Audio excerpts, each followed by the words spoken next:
দাসাই নাচ এর সাথে জড়িত আছে অসুরবধের কষ্ট। বলা হয়ে থাকে দাসাই নাচ এক প্রকার সাঁওতালি যুদ্ধ নৃত্য।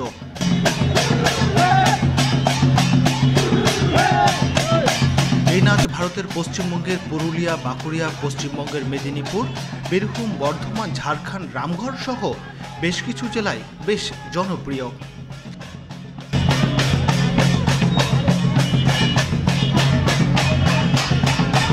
দাসাই নাচ সাঁওতাল যুবক ও কিশোরদের যৌথ নৃত্য।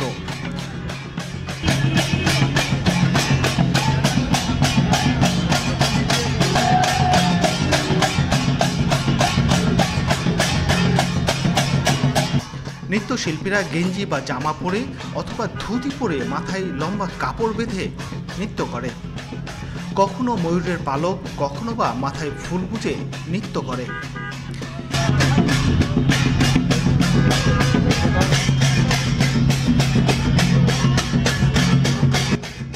কানে কানপাশা, গলায় হার, ময়ূরের পালক ও পায়ে ঘুঙ্গুর লাগিয়েও নৃত্যে অংশগ্রহণ করে।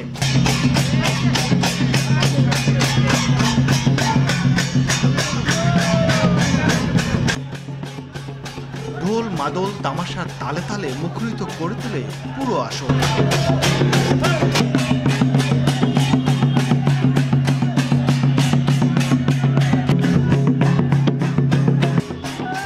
নাচের সময় অনেক নৃত্যশিল্পী অস্বাভাবিক আচরণ করে থাকে, যাকে ঝাপান নামে বলা হয়ে থাকে।